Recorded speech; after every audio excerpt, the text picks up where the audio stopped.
We are live now.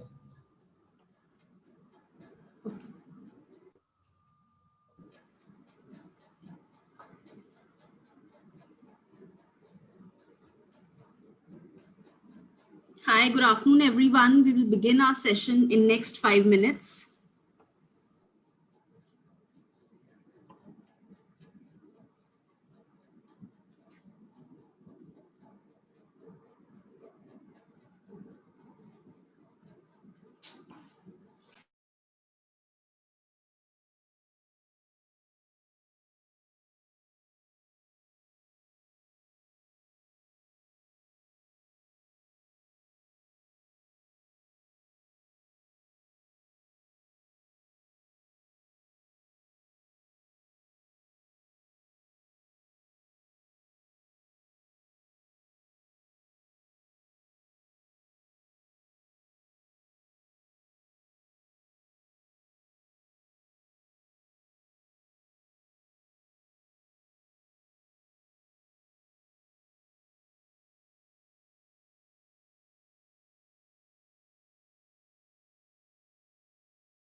Hi, everyone.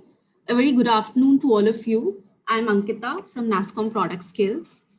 Today, I have with me Mr. Rakesh Agarwal, Chief Technology and Product Officer, Buka, and Mr. Raghuram Gopal, Chief Information Officer, Optum Behavioral Health.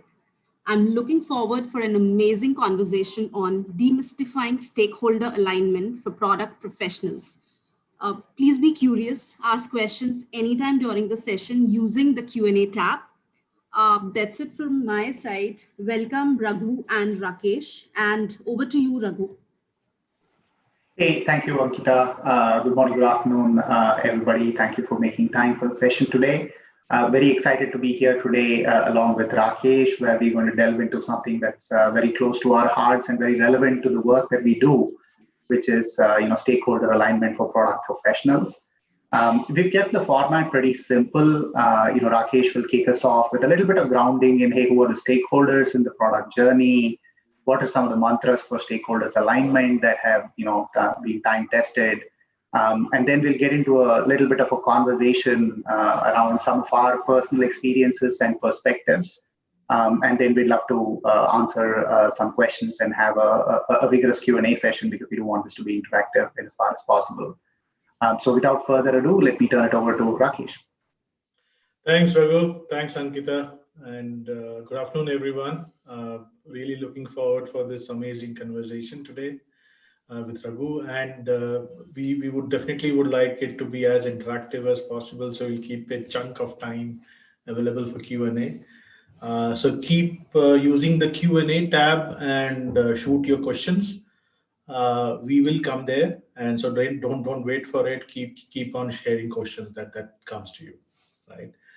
Um, I think just a little background would help here about me, and because I think this is a very this is a subject that does require some serious work behind, and I mean the first thing that I really wanted to know, okay, whether I am credible enough to talk about this subject of stakeholder alignment for product professionals. Now, I think the first important thing that emerged was like I got a chance to work with variety of stakeholders in my professional journey. Uh, I worked with the market leaders like SAP, like Tally, and also in startup. So I think I really got a very broad understanding of different kinds of stakeholder that comes up in the organization, that comes up in the journey. And when we look at product and product professionals, I think there's only one thing which I know well in the last 25 years is building products and tech, right? And so to me, yes, I think it was really apt. Okay, I can probably speak about this topic. I can synthesize this into few slides is what I try to do, so that we can all take back from the experience. So I just have two slides. It won't take more than 10 minutes. So keep your phone on and take the picture of the two slides so that you can remember what we spoke about. And very simple. I think when we talk about product professionals, I think we all agree, and most of us are in this quorum today, coming from product background, right? Either we are building it, or we are servicing it, or we are using it in different ways and means, right? And building a product is a journey, and that journey, I think, is very important to align with, right? It's not a moment. It is not something that happens in a day. It happens over a period of time, right?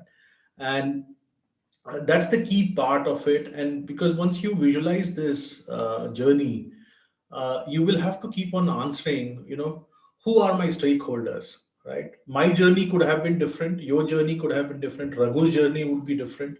Each of us will have a different journey that we will go through while building it.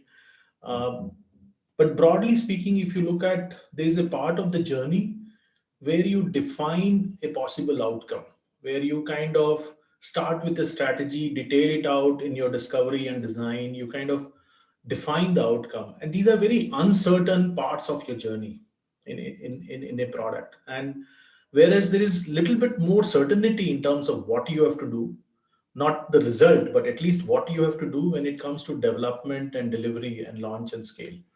So the first one requires, a clarity of or of the hypothesis that you are basing on which you are trying to make a product successful or not, right? The second block here tries to achieve this with seamless execution on the ground, right? And that also requires a lot of stakeholder alignment. So you would see there are stakeholder alignment that is all about execution, and how we will do that together. And also you would see stakeholder alignment, okay, whether we should do this, whether we should achieve this way or that way, and all possibilities are discussed, right? And so there are two different nature, and I hope that we kind of get that they are different nature, and hence the nature of conversation in which you align actually is varying. But one thing is common, is you build a common understanding across all stakeholders, right? And if you look at the journey, there will be several stakeholders that are involved here.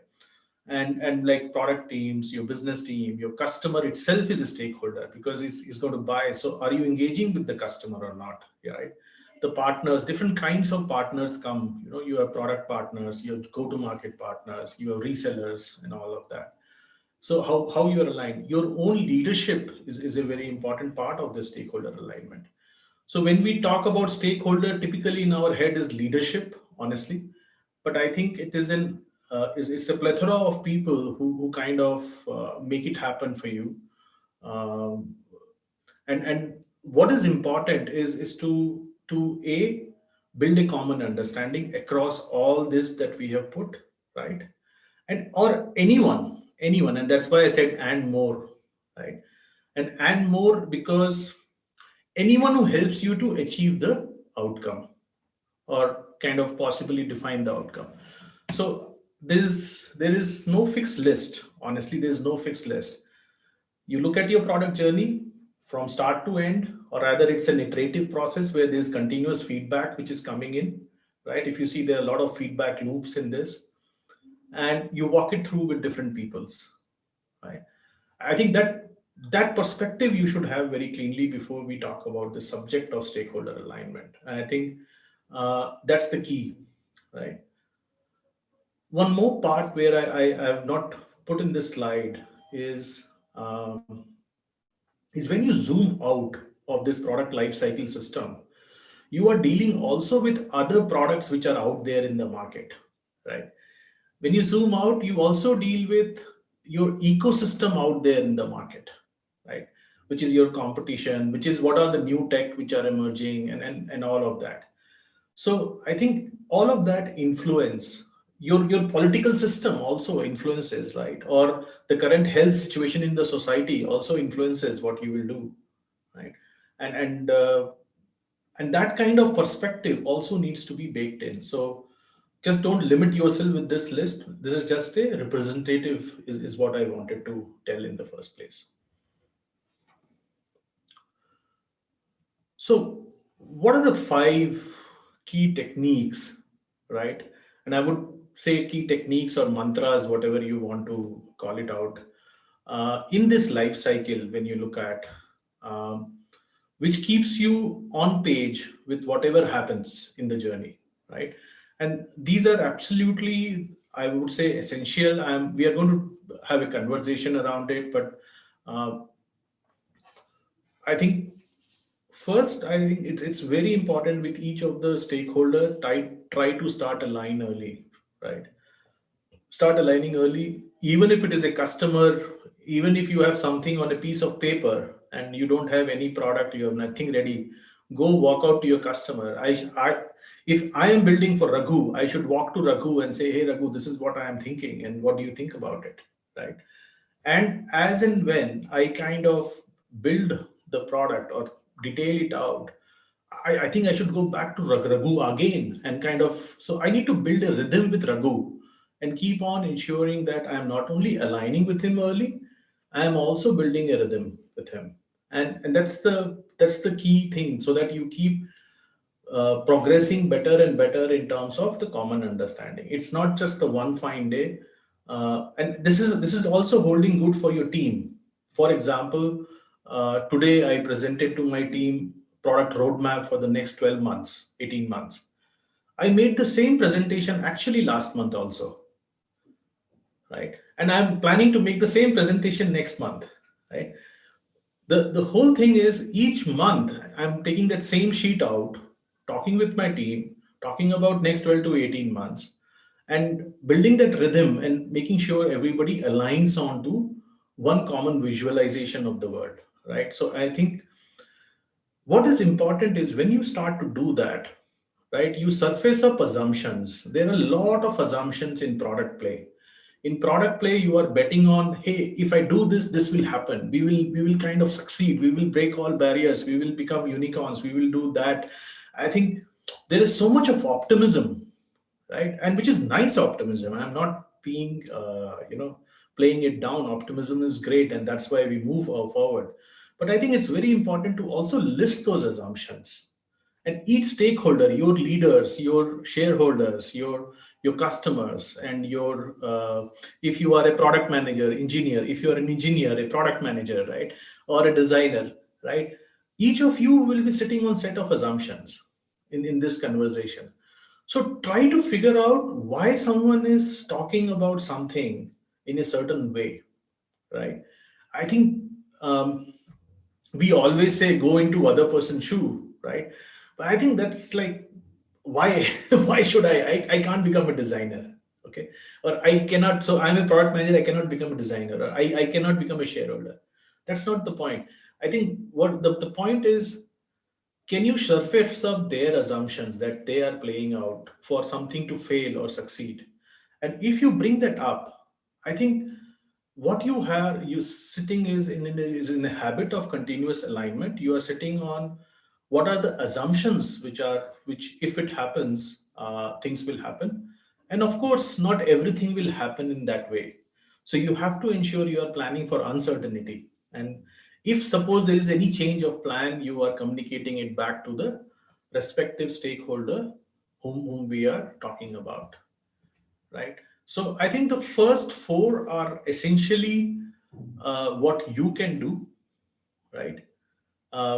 First four is something that I believe you should, if you want to be a successful product professional, you should definitely do these four. And you should attempt to do, if you are an engineer, which all people you have to start aligning early, right? What kind of rhythm I need to make sure that I have it. What kind of assumptions that I need to make sure that what we are basing this product and why this will be successful. If I'm a marketing guy, I have to do all that. What kind of uncertainties which are there. If you bring all of that as an organization, as a team, I think you start to see beautiful results coming out where I think what is possible as an outcome, you come to know that there's a lot more possible and you achieve, right? But the biggest derailer, in my opinion, in all of this is the leadership derailer. I'm saying, yeah, a word of caution, a derailer. Because a lot of time leadership does not believes in alignment. They do not encourage in alignment. They say, hey, do this way and that way, right? I think how much leadership invests themselves in aligning is a very essential element. I think they need to be champion in that. They need to be role models in that. So some of the people, especially in this call today, are leaders of their organization, are someone who really champions this.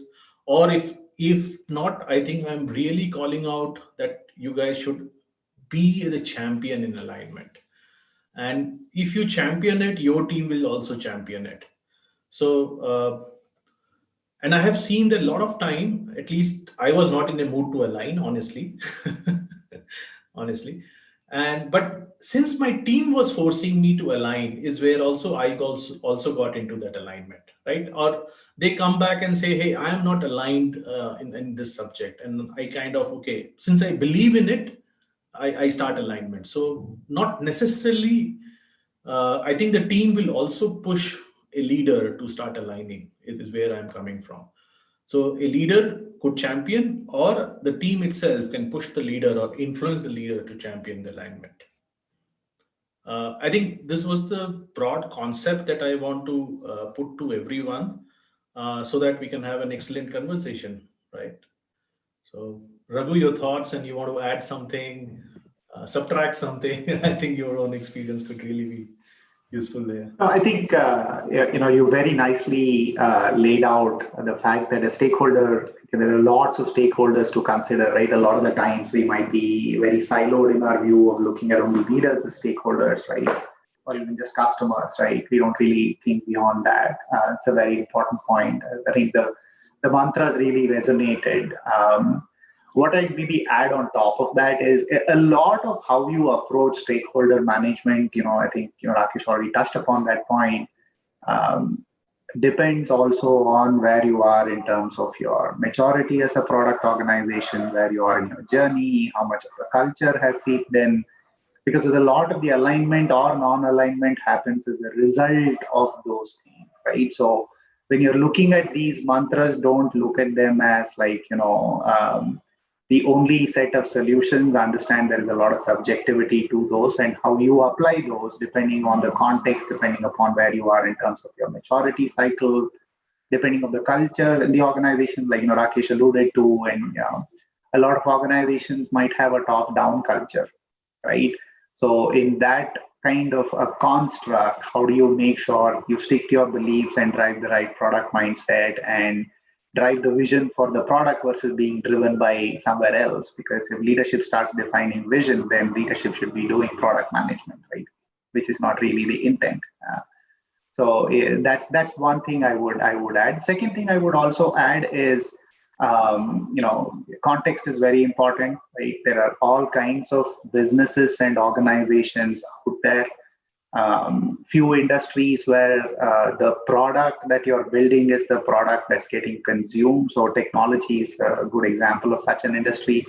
A lot of industries where products that you build become part of something else that gets bundled into something that the consumer consumes. So be very thoughtful about how you kind of discern those situations, differentiate and understand. And for a lot of technology professionals who might be on this call as well, very important to kind of understand how do you operate in this more of a product mindset world.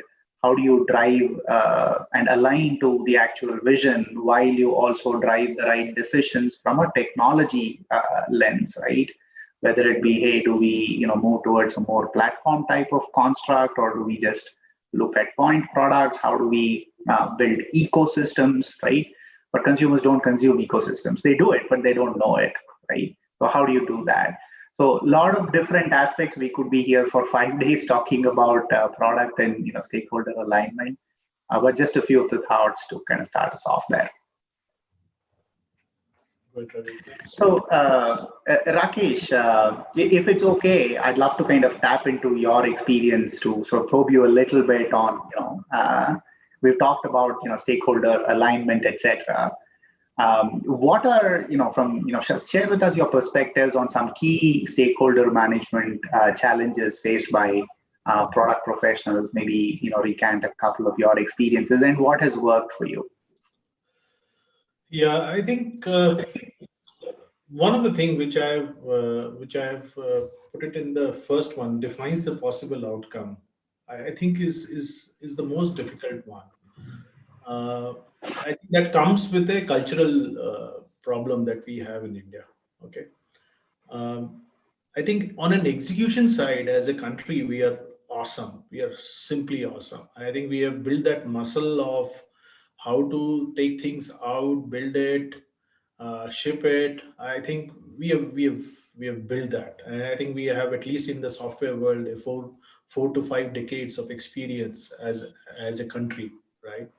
And I think that we have done. I think the upper part is where there's a significant maturity that's still shaping up, right?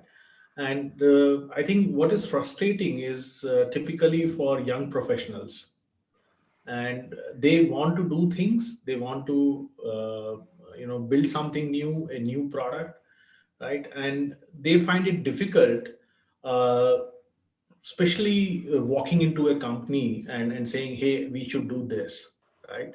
So this whole pillar of strategy development, which is on the left side, right, I think is not a very collective frame. It is more driven by few than a collective frame. So what happens is, as an individual, after some point of time, you start to give up. So one of the challenges that, and one of the challenges that I have been facing, and I've been encouraging my teams and in the past, is to encourage new ideas while we have to execute on something and deliver it continuously, right? And there's a balance of it. And that's the key in setting up the culture where something new will be possible, something innovative will be possible. So this is where I had tough time, honestly, is on the strategy and development. I think on the element of discovery and design, that means I have agreed how to do, I mean, what to do, but detailing it out. Now, here, I think there is a challenge between, we do create silos, right? So there is a silo of engineering, there's a silo of product management, there's a silo of UX designer, there's a silo of a sales team or a business development team. I think, and we say, okay, what I am saying is the right. I know as an engineer, this is how to build it, or I know as a product manager what we should be building, right? Or this will succeed. So I don't hear to engineer when they are giving me a feedback. So I think that has to be broken in the discovery and the design frame. So when you go into details, right, there's a highest statement, hey, this is what we want to achieve. But as you go on details, these alignments and is so critical in defining the right product, in defining the right tech, in defining the right outcome, putting it together, right? I think the upper part of this matrix, I believe there is a maturity that is happening, especially on discovery and design. I think we are getting better, but we are yet to go there. I think strategy development, I believe, is still in very MBA-ish program into it. What is the business case, right? Honestly, that's not what will work out. Yeah. Great thoughts, Rakesh. So, when I think about stakeholders, the two stakeholders that I've sort of personally faced a lot of challenges within my career are one's the client, which is an external stakeholder, and I'll talk about an internal stakeholder, right? Biggest challenge, I think, especially if you're in a large enterprise, right, with significant growth agenda, etc. The biggest challenge with clients is that they often ask for products or give, quote unquote, requirements that are not rooted in what actually the end constituent may need, right? And the biggest sort of challenge and conflict there is how do you balance out not disappointing the customer because they are big and therefore they can demand specifically exactly what they want without regard to a product or not, right? So what tends to happen is we become order takers and we build what they want. And that's the point that, Ujjwal, you were bringing out, especially when it comes to, India as a geography and, where we are maturing there. That's where we need to kind of stand steady, because what will happen if you give in is that your constituents won't use it, and then you will get blamed for poor engagement and lack of outcomes. However, we have a very good service culture. We have a very good service culture, but I think there's a difference between a product culture and a service culture. I think that that shift is what will help it to take place. Absolutely, right. And what helps with that shift, I think, is the realization that clients mean well, right? But they are not driving the vision for the product. Therefore, they have not done the due diligence with their end constituents to really understand what they need. So it's very incumbent, and you talked about starting with aligning with clients, very early on, right? Our customers very early on. I think product teams really need to engage their clients more upfront in the problem definition and solution design, right? We need to let them, bring them to the table and let them be part of the insights, the design, the prototype, etc. So that's kind of one with an external stakeholder. One other internal stakeholder that we typically tend to have challenges with, and I'm sure this will resonate with a lot of you as well, is growth teams, right? Because the growth teams want to sell, and they may not always, given what they're accountable for, which is quarter on quarter, they may not always have patience for the product development process, right? Also, not a lot of growth teams may be equipped to tell the clients, they may not be approaching things in the right way in what they're asking for, right? They want to keep the clients happy. That's their job definition, right? So So as a product team, especially from an alignment perspective, it's top priority that we create mechanisms like product and solution playbooks that really educate and train our growth partners on not just the what, because that's really what they're focused on selling, right? But on the why the product was designed in a particular way. Bring them in as well.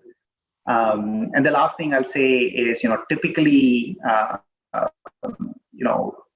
alignment can also be facilitated by giving people what they need right now, but without giving up on the actual vision, right? And that's where, as product professionals, we all need to learn the art of, having a lighthouse vision of what we are developing, like what we call the wedding cake, right? While throwing them the cupcakes and the birthday cakes, taking them out of the oven to keep them fed and kind of happy, so that we can actually lead up to what our vision is, and help them really, especially the growth teams, become better at consultative selling. So that's what sort of helped me. So just a couple of my perspectives there. I think other big area of alignment that all of us face, I think we completely missed out on this, especially on a platform and the tech, is there are multiple teams for everything, right? And they could be in the same location, they could be in different parts of the world too. And especially now with COVID, I think we are all working from home. So irrespective of anything, everybody is in different parts of the world now, right? So I think this geographical alignment across the teams is essential for any product to work, because a product is a combination of systems, multiple systems at play, and this is where it kind of doesn't work when you walk across different teams in the globe.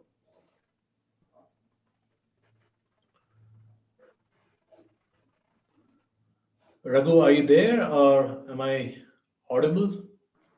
Yes, Rakesh, you're audible. Seeing it little. Your voice is breaking, Raghu, a bit. No problem. We'll wait. Sure. Yeah, so I think let's continue. Raghu, if you just step in, let us know once you are in.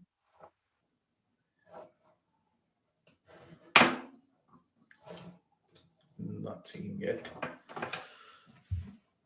So one of the thing is on alignment across geographies is also very key. And or if I am building a technology in different layers, so there's a infrastructure team, there's a platform team, there's an application team.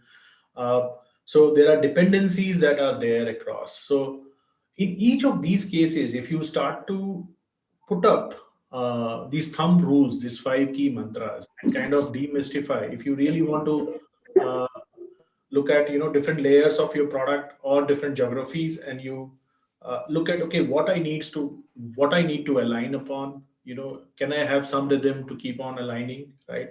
What are the assumption each of these teams are making it play out, and is there any uncertainty that I should be aware of other teams, or what I am creating for them, right? And do the leader on the other side or on my side believe in this alignment, right?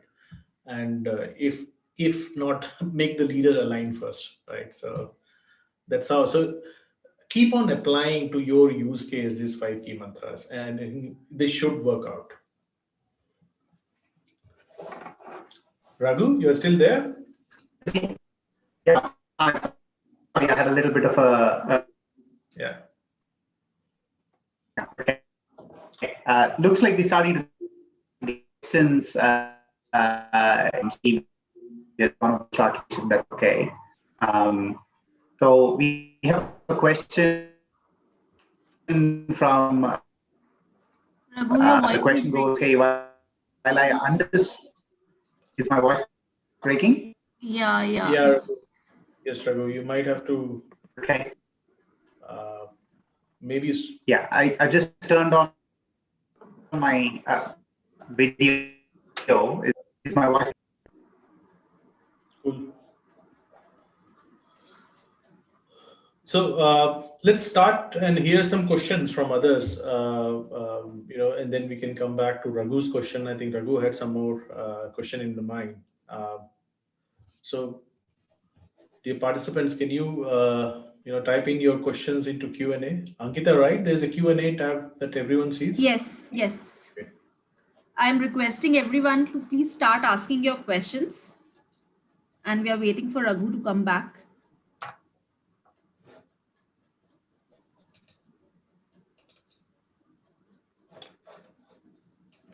We can see only one question as of now. I'm not able to open the tab. So I'll read out for you, Rakesh. So one question is, while I understand the perspective that one should be able to talk with the end customer to understand their requirements, but in lots of cases, there are proxies one has to deal with who may not have that complete picture in mind. Example, the IT department acting as a proxy for the actual business stakeholder is quite common. How would you deal with that? Yeah, I think it's very obvious that a lot of times you are dealing. I would not call it as a proxy because they themselves have a objective to ship the right business solution to them. So as an IT team, so what you have to see them is how do you partner with them rather than seeing them as someone who is holding up, right? So if I am an IT team and that IT team is providing a solution to the business team, like they are supposed to provide solution to the business team. So first of all, you have to see that IT team is a partner to you rather than they are on the way. So that I think that correction of proxy word has to happen in your mind. Sorry about that, but that's very pinpointed in my head. Second, I think what's important is to have a conversation with the IT team and open up some subjects that what do you want to know and what are the details that you would like to have with you. And I have seen in the past, once you open up that conversation, they are willing to bring a business team or the end user who is supposed to use that utility or tool, whatever you are building, they will bring that in for your conversation. And they will bring people on board. We had amazing conversation with people when we went via IT team as well. The reason being they actually get you the right users, right? Sometimes when you are trying to look for people, you don't know the right people to go into the company. So if you partner it well with them, I think you will get really good names. So first you have to agree that you want to partner and you want to co-create the product with them, and hence you need their business team to talk to. I think that alignment is necessary with the IT team. Thanks, Rakesh. The next question is by Ankit. He's asking how to deal with leadership hijacks, the product life cycle. A very interesting question. Raghu, if you're in with a good frequency, you want to chip in with your thoughts? Yeah, hopefully I'm audible now. You are. Yes. Like, much better. Technology is playing. Oh, getting bad now again. So, repeat the question a little bit. Raghu, again, you're breaking up. Okay. Rakesh, would you like to continue for some time? I think leadership hijack has to be told to a leader that you have hijacked, honestly. And the best way is to tell them and to tell them very straightforward that, hey, this is the agenda that we wanted to speak up and talk about. And in case there are different thoughts in this room, we would be, don't point them, but at least tell them that if there are different thoughts to anyone, if there are agendas that are different, make sure that you run such meetings very importantly, I think. And I have seen hijacks in my journey, honestly. And not that every hijack I have successfully managed, honestly. Some hijacks I have successfully managed, some I have actually poorly managed. And sometimes the hijack is not a leader also. Sometimes it is a third party stakeholder. I mean, not even third party, someone who is not as serious about what's happening in that moment. And at occasions, I have seen some of the leaders, they walk into the room without reading any materials that you have shared with them before.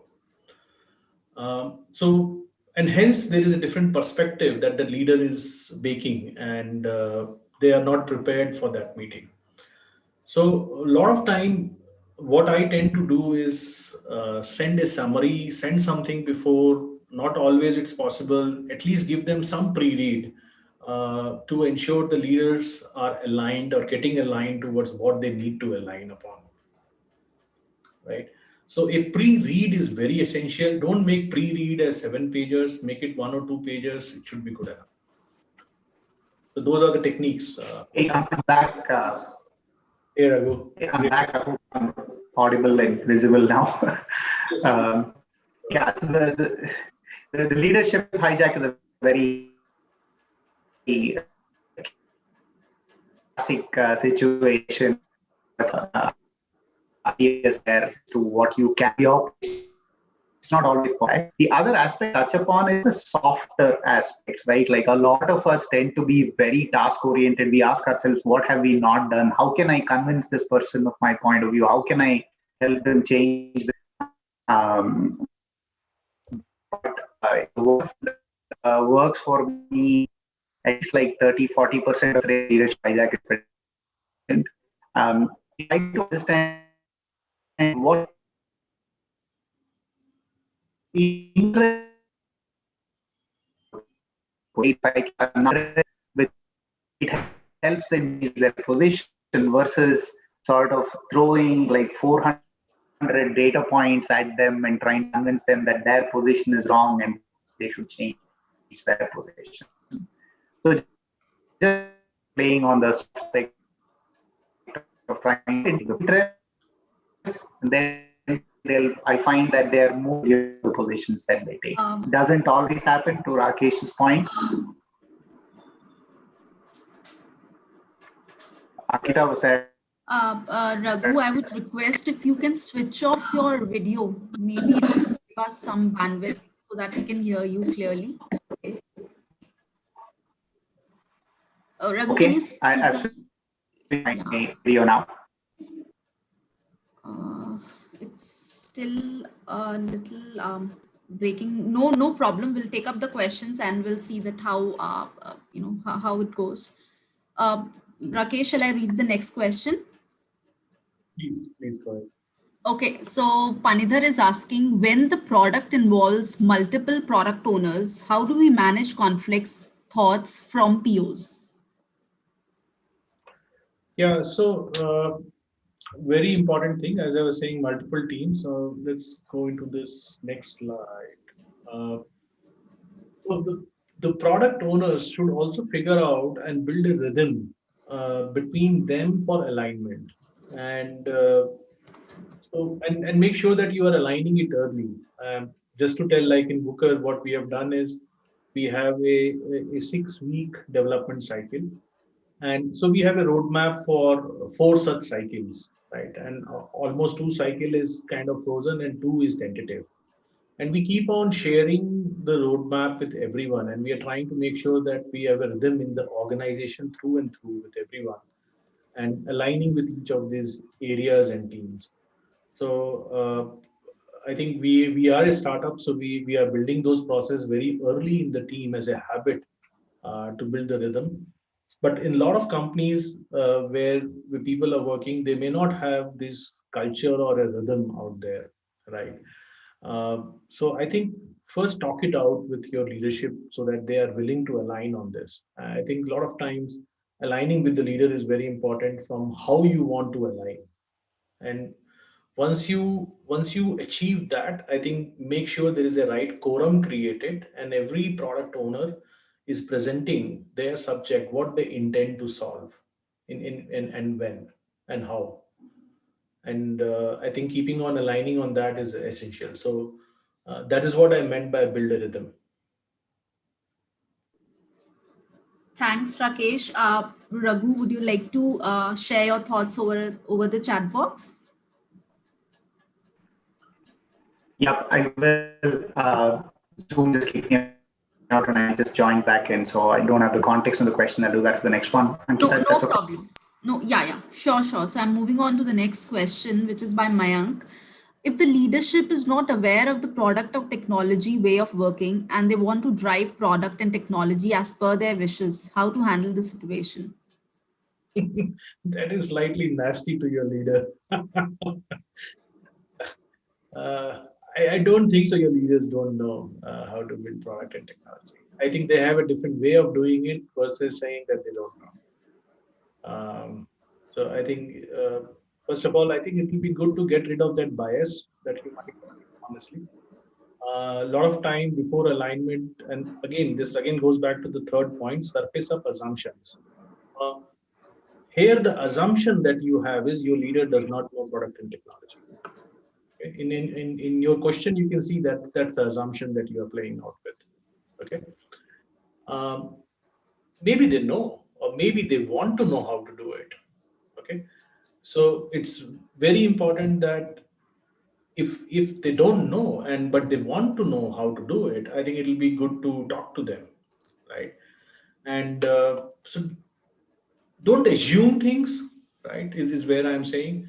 If you're very definite about it, you have to go and solve with it. It's possible that you are a very small company, or you are a startup, or you have a leader who has started from a business side and not from a product and technology side. So it is a situation in hand, possible. I'm not denying it, but it's not that they really don't know anything about product and technology. I think if they are in the product and tech business, they do know what is product and technology, and maybe may not be how to do it, but what they want to achieve out of it. So talk it out is where I'm saying. So this third point is very, very essential. Surface up assumption is where this key mantra belongs, right? And talk it out. You might be assuming something, your leader might be assuming something, right? This is the way to do things. And reconciling that is very essential. Thanks, Rakesh. Vipul has a question. As Rakesh mentioned that the ecosystem in India was more focused towards service-based instead of product-based. What are your thoughts for the future? Are we heading towards the right direction? I think so. I think we are already hearing product play getting better and better in India. Unicorns are getting out on the product side. So we had first IPO coming out. So, and there are more such around the corner. So I think we will see more and more product play coming out. And I think as an ecosystem, we are a lot more confident now to deep dive something which we don't know. I think earlier we were not maybe that confident, but I think we are a lot more confident to deep dive. Thanks, Rakesh. Next question is a newly joined PM in an organization. How can one align with the stakeholder as quickly as possible? Any quantifiable / concrete examples? Mm. So it has to be flipped first. I think the alignment has to happen from a leader to you and not from you to a leader, honestly. So what do I mean by that? So suppose you have become a new PM in my team. I would first align you to what we are trying to do and what we are trying to achieve, rather than you trying to align me what we should be doing to begin with. Okay.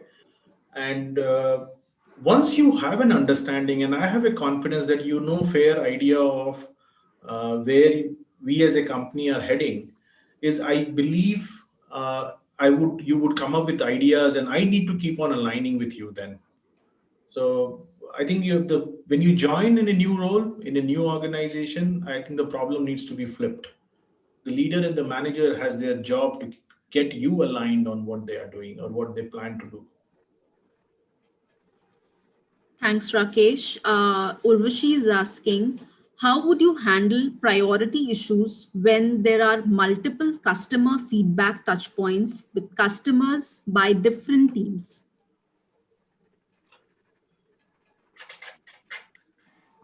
So there are two. Hey, Yeah. Oh, Raghu is back. I need help, Raghu.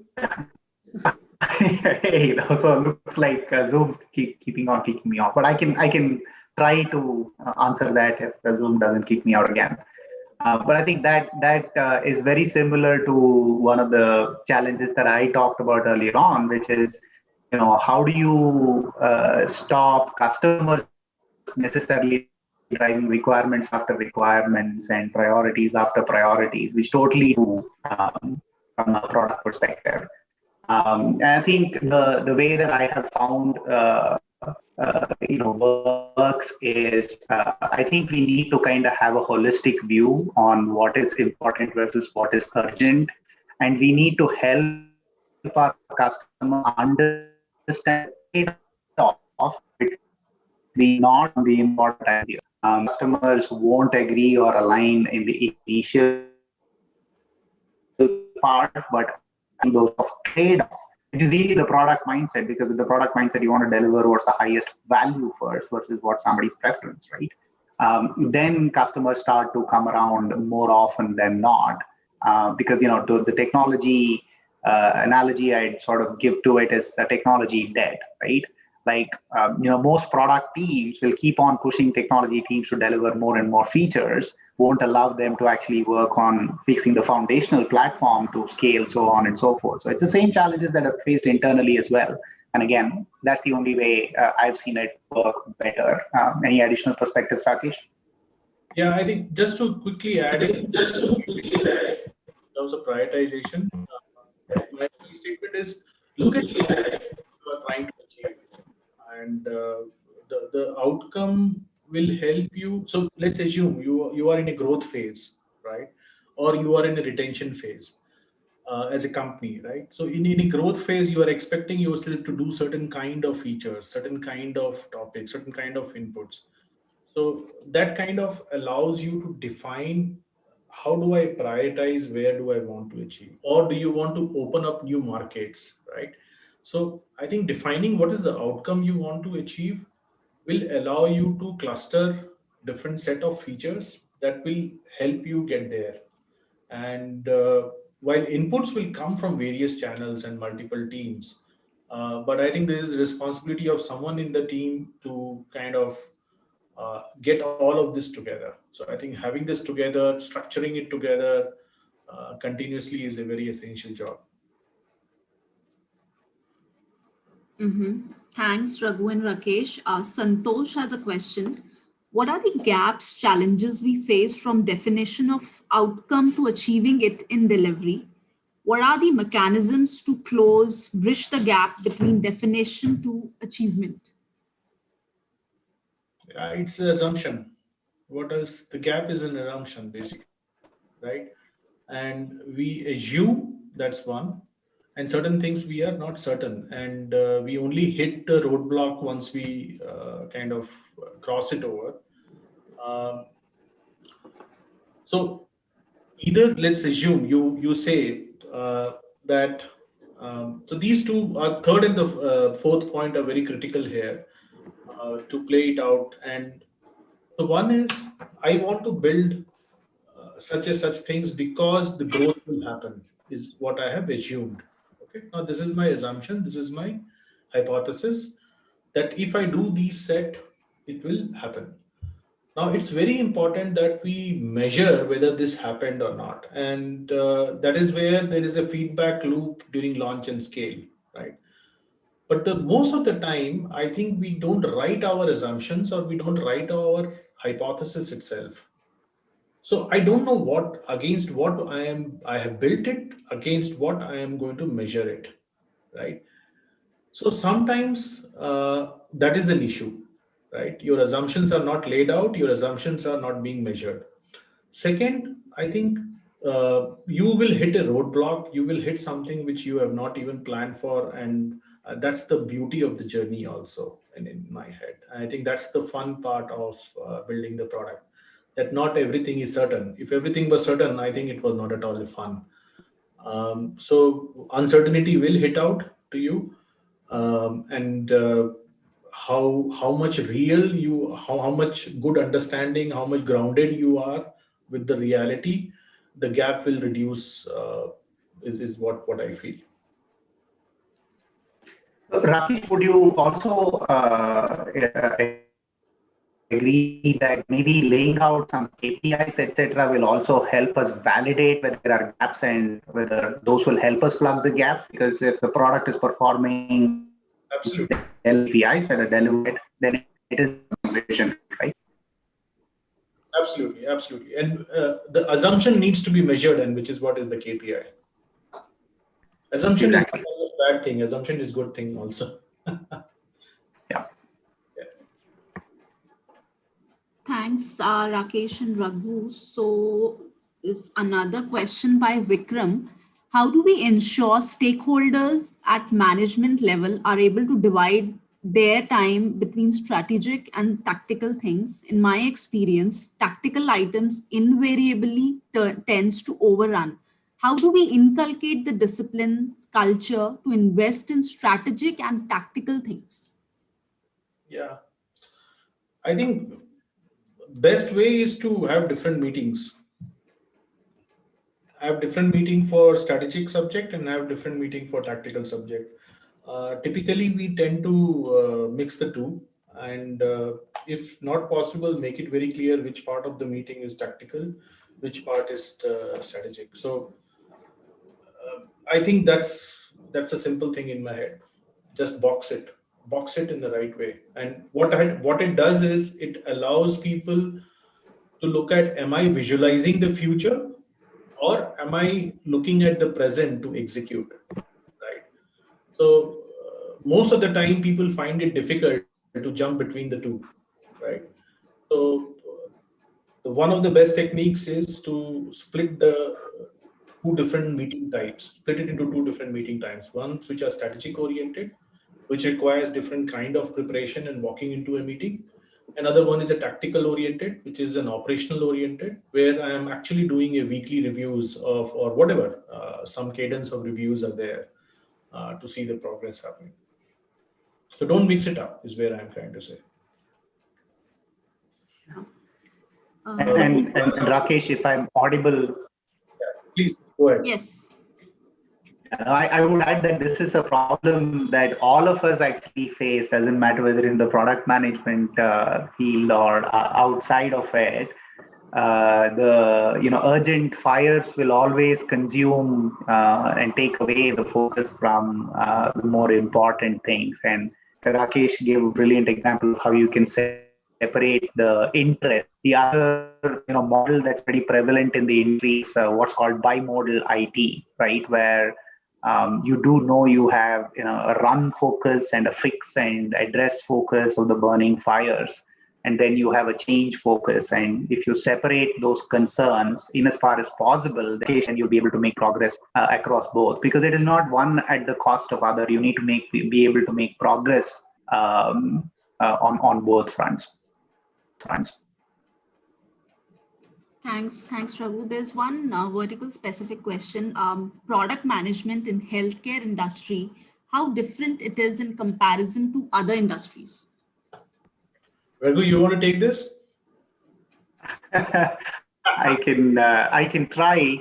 JP is an expert himself, but I'll still try answering that question. I think one of the biggest challenges, and I'm going to be talking about the US healthcare industry, because the healthcare industry, again, the context is very important. If you're talking US or some other country, be very different. If I talk about US healthcare, one of the biggest challenges is how do you talk about product in a B2B2C, right?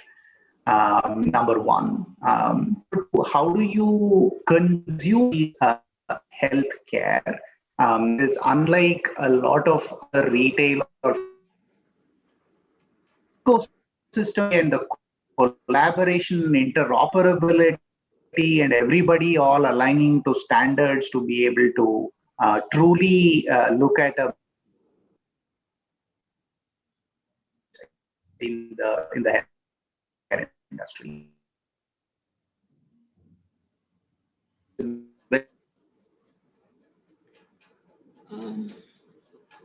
Rakesh, would you like to add? I guess we are losing Raghu again.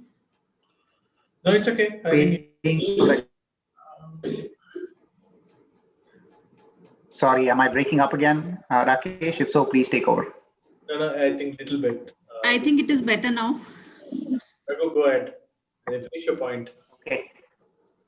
Yeah, so I was saying that, people will, if you're thinking about insurance, for example, people will look at the lowest premium or cost, the best coverage, which has least exclusions, and the best care, right?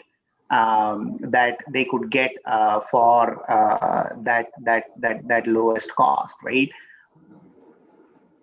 But at the same time, healthcare behavioral change is the biggest aspect to address, because people engage with healthcare unlike in other encounter or an incident, an adverse one, right? That's the biggest challenge with the healthcare industry, right?